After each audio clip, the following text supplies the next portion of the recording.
you've got your unit handout, and I would add these dates on there. Okay.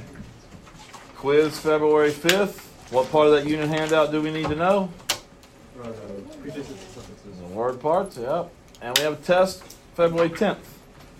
That's when you have to know your short answers. Okay.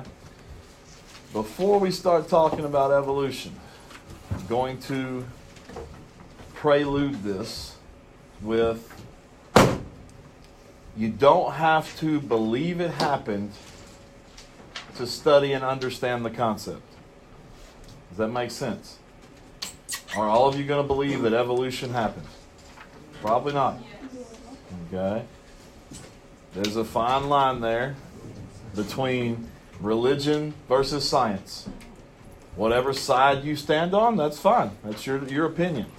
But can you still study and understand the other concept? Yeah. I'll tell you right now. I teach it. I know it. I know the concept. I know everything about it. I don't believe everything about it. That's my opinion. But I still understand the concept of what could have happened. Okay? And that's all we're looking at. When you talk about evolution, it's the theory of evolution. What's the word theory mean? Yeah. It could have happened. All right? There's a lot of evidence to say that it could have happened, but there are some holes. That's why it's still a theory. Okay? So we're going to get started with evolution and a basic definition. Biological change, all right, by which descendants come to differ from their ancestors. Change over time is the simple definition.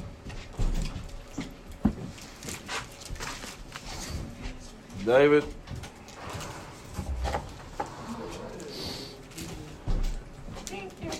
So if you got the book definition there. Simple definition, change over time.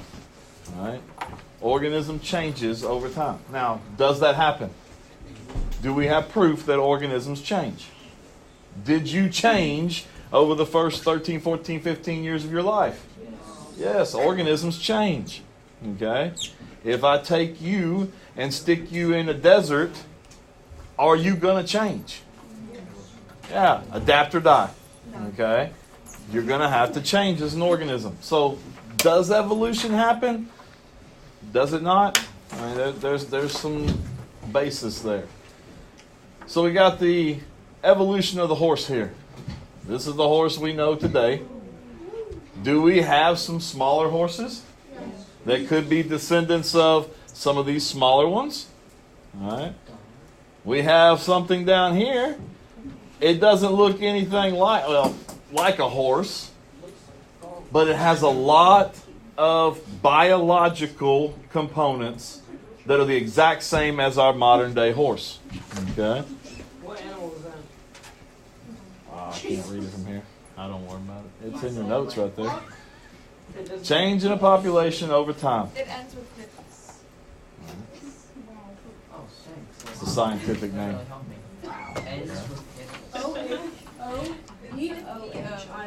All right, so we're talking about a change in a population. We've got to go back and remember what these are. All right, population or species, a group of organisms that can reproduce and have fertile offspring. These bears on the left are a population. They are a species. They can interbreed and make babies and keep that population going. Okay? They are all the same organism. Over here on the right, this is not a population. All right? This turtle is not going to have babies with this shark. In fact, that turtle is going to get eaten by that shark. That's not a population. Okay? You got this stingray back here. Not the same as either one of these. You got this fish. Not the same as it. That's not a population. All right? Population is the same group of the same organisms that can reproduce. Okay? So we go back to the beginning. Everybody's heard of Charles Darwin. You should have. Darwin's theory of evolution.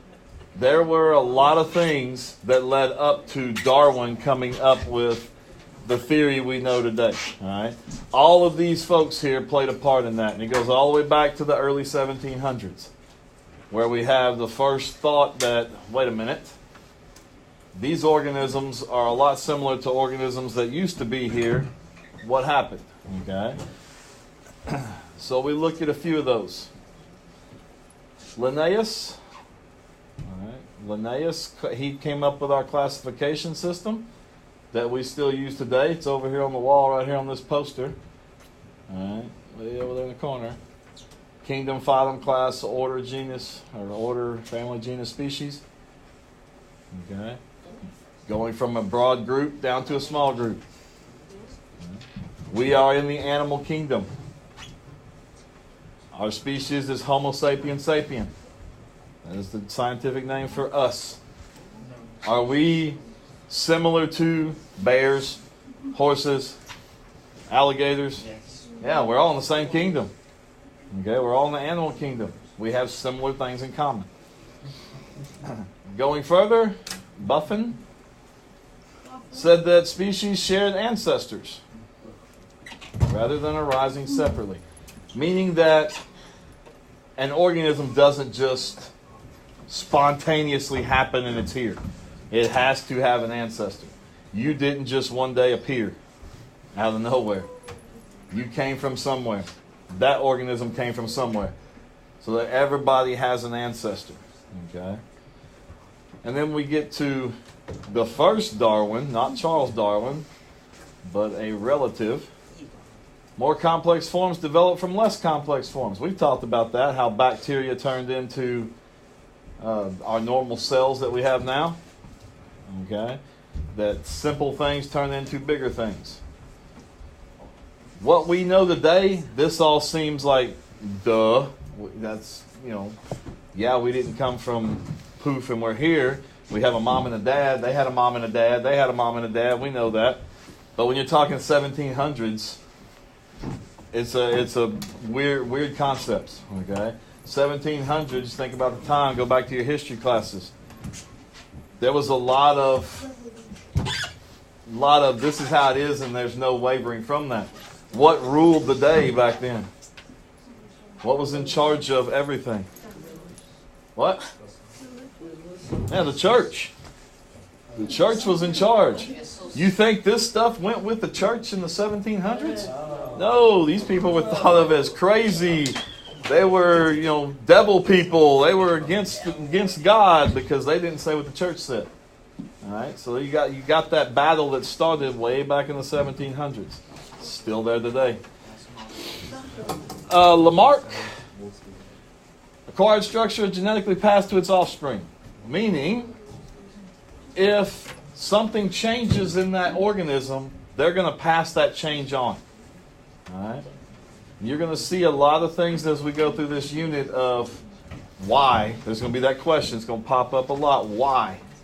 Why is this there? Why does this happen? Why? There's a lot of whys. We don't know all the answers. That's why this is a theory. Okay. There are also theories about the planet that change what we think about the organisms that live here. Okay? We have geology, study of the Earth, Earth's history. Has the Earth always been the same? No. Has it been changed over time? We're going to give one way. Ice Age. All right? That changed the planet. It changed the organisms. All these things have an effect on evolution. All right? 3 theories of geologic change. How the Earth changes. Catastrophism. What's the root word? Catastrophe. Yeah, catastrophe. Something major happened. All right. How'd the dinosaurs die? Meteorite. Theory is a meteor hit the planet, wiped everything out. All right. The Ice Age. That's a catastrophe. And some violent, short-lived, quick event that changes everything. That's good. Catastrophism. Gradualism is the exact opposite. What's the root word? Gradual. What's that mean? Slow. Happens very, very slowly. All right. There's a change that's happened to the earth in a very slow, continuous process. You could say global warming fits in here. It's not something that happens quick and fast. It happens a little bit over time. All right. Going with global warming, what's the temperature like in Texas? What's the climate like during October? It's still what? It's still on the hotter side. All right. Humid. I can remember when I was a kid, October, it was like it is today. Cold. It was in the 60s for highs. Has climate changed? Yes, it has changed gradually over time. All right. The last one, uniformitarianism. And say that fast 5 times. Uniformitarianism.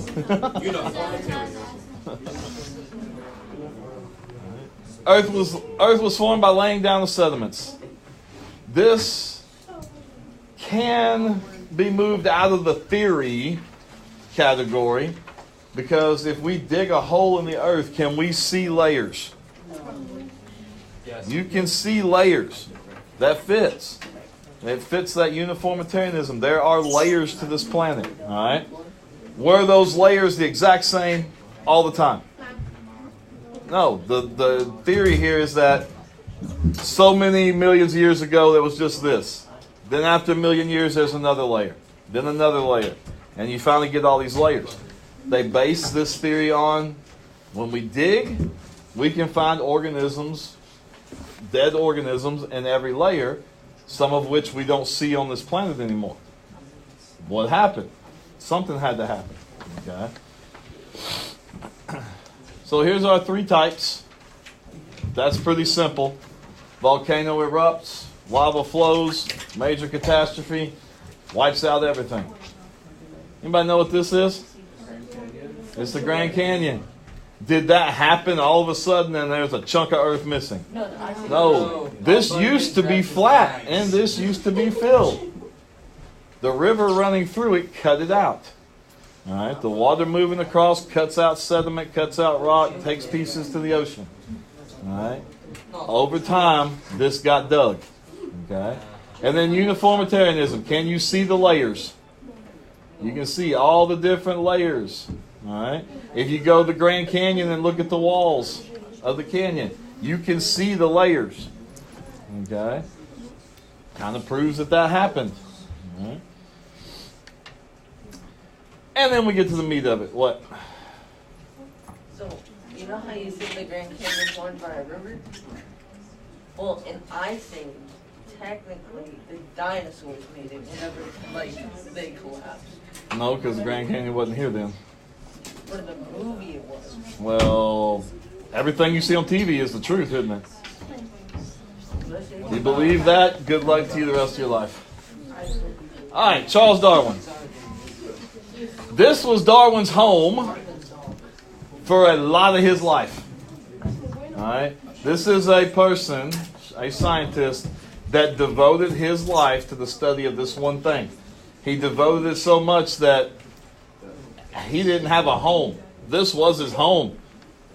He lived on this ship. He went from place to place studying different things to prove this theory. All right. Where he went, you can see here's the track of where he went, all the way around, back down, back over here to Australia, back around. Oh, there he comes back around the other side of the planet. Now, you think about the time period, 1800s. What kind of power did that ship have? Take a look at it. What was it powered by? Wind. How long did this journey take? It took the majority of his life because he's powered by something he can't control. He gets out here in the middle of the ocean, and all of a sudden it's a day where the wind's not blowing. What's he doing? He's sitting there. He's sitting there until the wind starts blowing again and pushes him the way he wants to go. Okay? This took a long time. Long time. A lot of his life was spent on that ship, traveling from place to place, trying to prove this theory. Okay? The majority of his, and there's 2 different parts here, majority of his data, his proof, comes from the Galapagos Islands. All right? he looked at two different species of organisms. He looked at the tortoises, which are pictured here, and he looked at finches. All right. Now, Galapagos Islands is an island chain. It means there's a bunch of little islands. If you go back in the history of our planet, this whole, like, United States, South America, Asia, Australia, all used to be what? All used to be connected. One large landmass, Pangea. That's the theory. Okay, we can't go back in time and see if it actually happened. We couldn't question dinosaurs to see if it was true. Okay, but there is some proof here in the fact that these two tortoises live on separate islands. Okay, they are separated by water, too far for them to swim, and so they've adapted. It's the same family of turtle, but they're so different. If you look at this one, his head is right here. He's got a very short neck. Why? What does he eat? He eats grasses, shrubs, things that are low to the ground. Do you see many big, tall bushes and trees here? There's one tree. That's it. But this tortoise, which is in the same family as this guy, look at his neck. Do you see any grass here? There's no grass, but there's shrubs, there's trees. So what did he have to do to survive? He had to change in order to find the food source. So over time, that species went from one type of tortoise to two because of where they lived. Okay? Because of where they lived, they adapted, they changed to keep the species going. The finches, it was all about their beak. All right? He saw on different islands the same family of finch, but they all had a little bit different beak. And it all was based on what they had there to eat. Okay? If there was one of the islands that had nothing but shelled nuts on trees and that's all they could eat, those finches developed a stronger beak to crack it open. Whereas there was another island that had a lot more small, like worms and things like that. They didn't have to have a strong beak. They had to have a longer beak to pull them out of the ground. All right, so there's a little bit difference you see in those birds. His conclusion from this is variation. All right, variation is the difference in a physical trait within a group of similar organisms.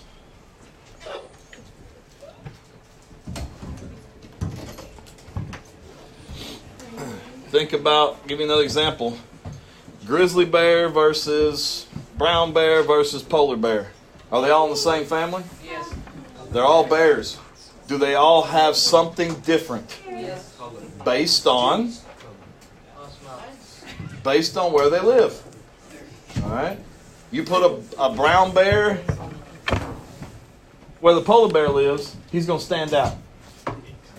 He's not going to be able to sneak up on food. He's going to stand out. He's going to be prey himself. Okay? You bring a polar bear down here, what's going to happen to it? It's adapted for cold, severely cold temperatures. It can't handle what we have. It's going to die. Adapt or die. Okay? Excuse me? Huh? Over time, could we adapt to warm weather? You have to adapt pretty quick. Or it would die pretty quick. All right. Second conclusion, adaptation. We talked about adapt or die. All right. Physical features that allow the organism to better survive. He said that these adaptations happen over many generations. It's not going to be one time real quick. You think with evolution, you got to think about millions of years, not 1 year. Okay? This is a long process. Adaptations can lead to genetic change. Now, I'm going to go with the one on the right. If you look at those two pictures, do they look? Those two insects look the same? No. Yes. They're black and white. They both look very. I'm not worried about the wings. I'm a bird flying around. I'm seeing one thing. I'm seeing an insect, and I'm looking at color. All right. They both look the same. The one on the left will hurt you. The one on the right won't do anything. We'll just eat you close. All right. The one on the left is a wasp. Looks like a yellow jacket. All right. They sting you, it hurts. You cry. Now, they are very aggressive. The one on the right is just a moth. But what has happened over time to that moth? He has adapted, his species has adapted to look like something that is harmful. So that when birds see that moth, what's the first thing that comes to their mind? They run out, go away. That thing's got a stinger and it's going to hurt. It's not, but when they see it, that's what they think. That's an adaptation. That insect has changed in order to survive. Okay? What? What's the difference between a orange and a yellow? I thought that was the same. Different? No, they're different. They have small differences. They're all in the same family, but as you get further down, they're different species.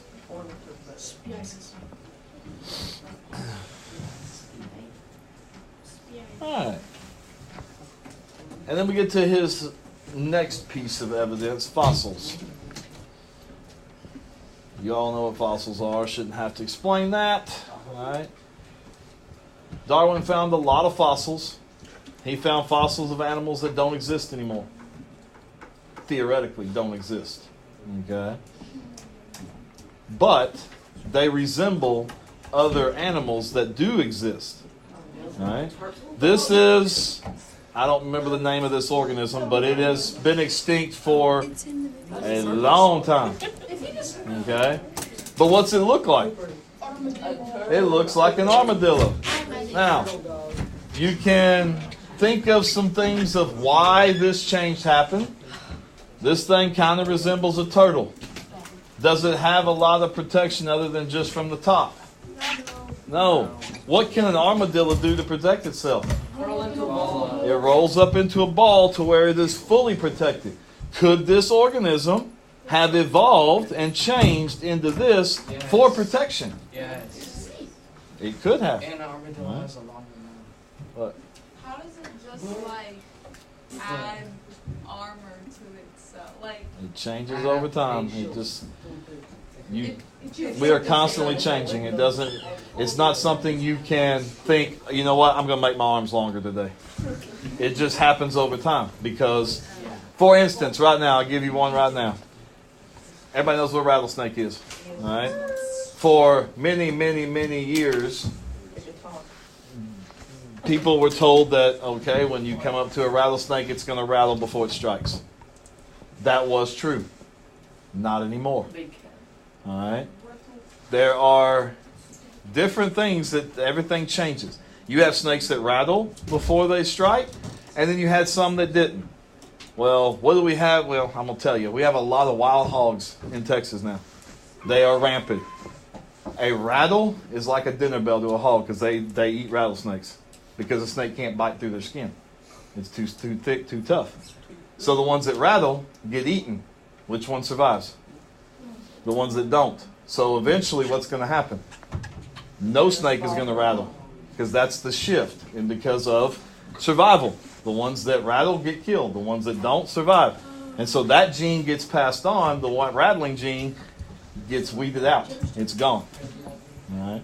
So the ones that could, you start to see that change. It could have been a mutation. It could have been a deformity in this organism that somehow started to allow it to protect itself, and it gradually moves to that, and this guy becomes extinct. Okay. Just those on the right and maybe Ice Age. I don't know. What? The nose. What? The nose look kind of like a pig nose.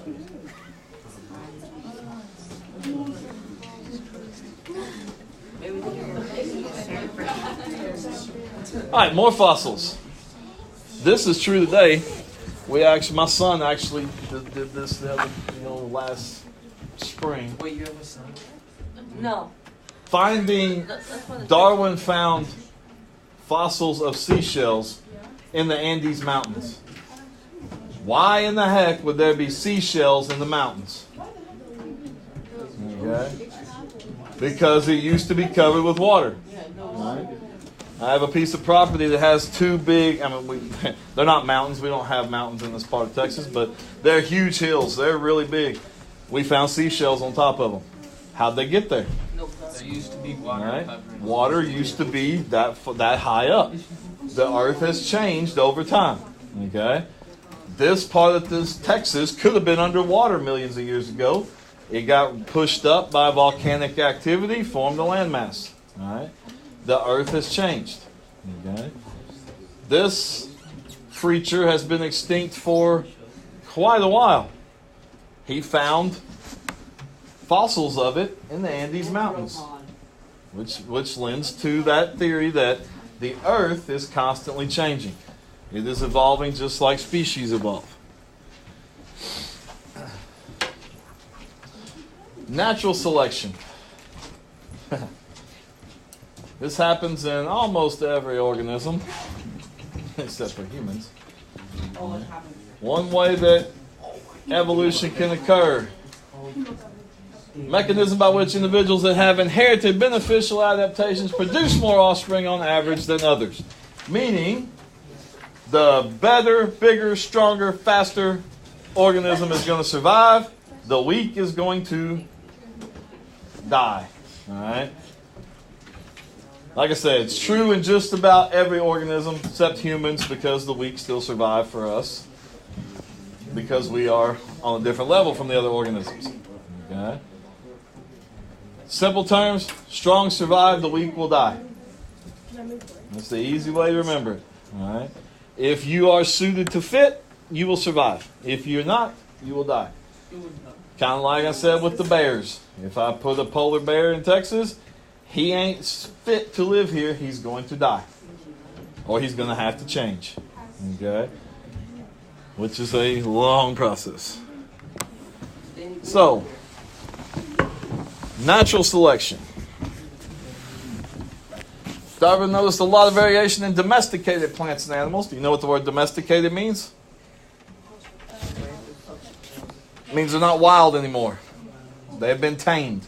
Your cats, your dogs, any plants you have in the house, they are tamed. They're not wild. All right? A lot of variation. Why would there be variation in that? Why would there be differences? How many of you have a dog? Now, you keep your hand up. How many of those folks that have dogs, how many of them live in the house? Now, why would there be variation between the ones that live in the house versus the ones that don't? The ones that live outside. The ones that live outside have Alright. both. The ones that live outside have You think about it. What's the climate? Inside, controlled. That dog is going to adapt to that climate. Outside, not controlled. You can put your hands down now. Not controlled. All right? Are they going to have to develop differently? Yes. Yes. All right? Take a house pet and throw them outside for a day. That's the worst thing you can do to a pet, because they're used to what? They're used to that indoor climate, that indoor environment. You throw them outside, it's a whole new thing to them. Okay? So the opposite of that is we have artificial selection. I do this with my cattle. I do artificial selection. I select certain traits that I want, and I make sure all offspring has those traits. Okay? I want all of my cattle to have a ring around their eyes. A colored ring. All right? Cattle I raise are red and white. Mostly that breed is a white-faced cow.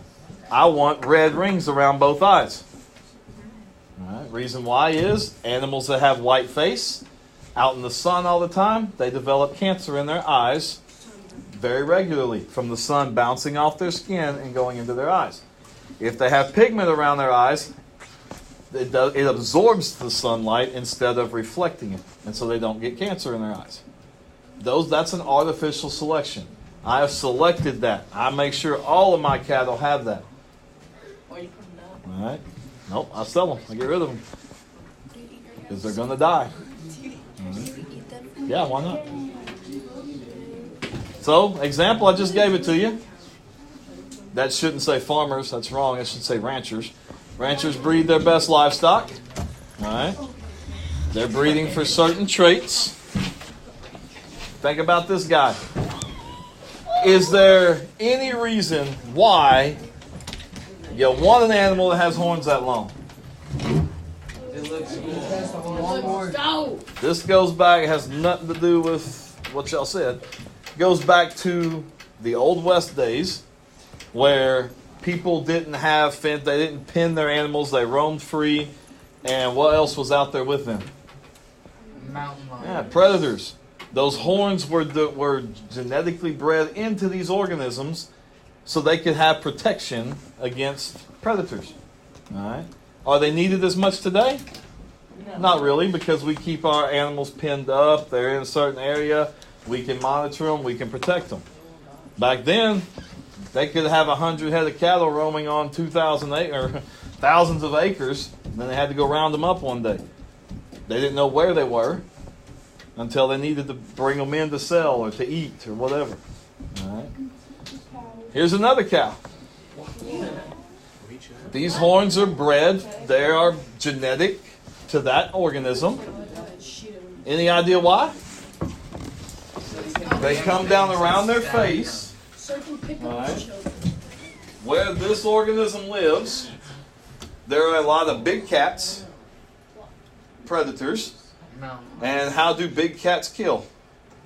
They in the neck. They bite, they go for the neck. And so these horns are genetically bred into them so that they can turn their head. They've just got to turn slightly, and that horn protects their neck from a predator coming and biting them on the neck. All right. Different, same family, both cattle, except this one has different predators to deal with than this one. And so the horns are developed for a certain reason. Okay.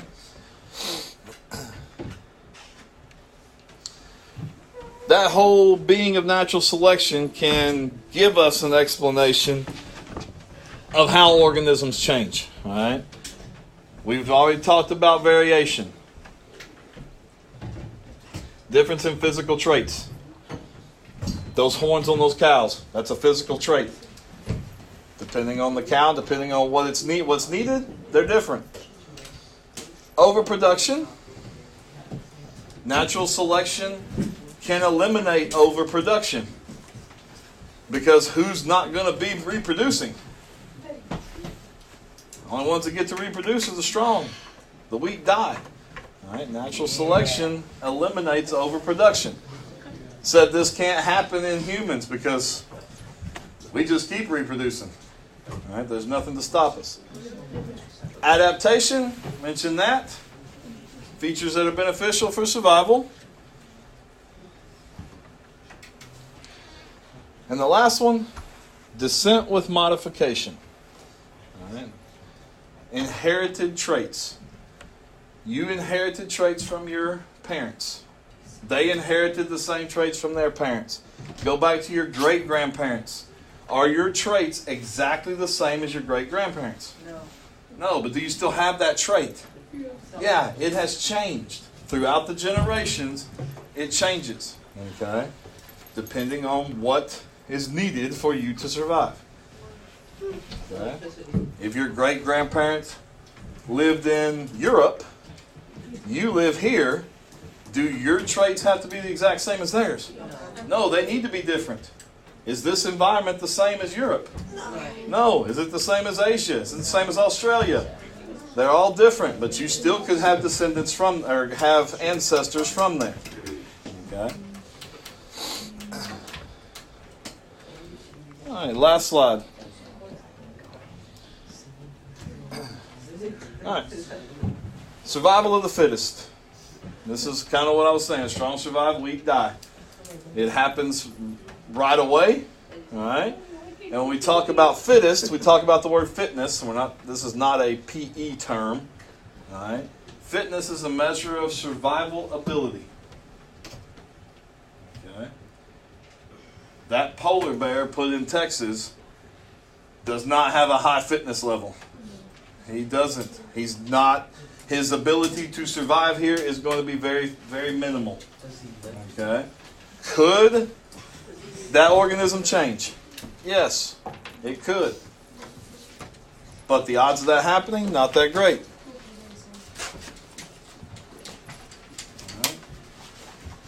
Birds that can easily outcompete other birds for food will survive. Take a look at these two birds. That one on the right's flipping out. The one on the left is like, dude, chill. All right. Which one's going to get the food? The one that's going nuts. All right. That bird could be the weakest bird in the whole territory, but he looks like he can do some damage. He acts like he can, so he survives. He gets the food. The other guy's got to go find something else to eat. All right. So fitness can be more than just physical. It can also be their mental state, their ability to show they're stronger without actually being stronger. All right. Fake it till you make it. Questions for today?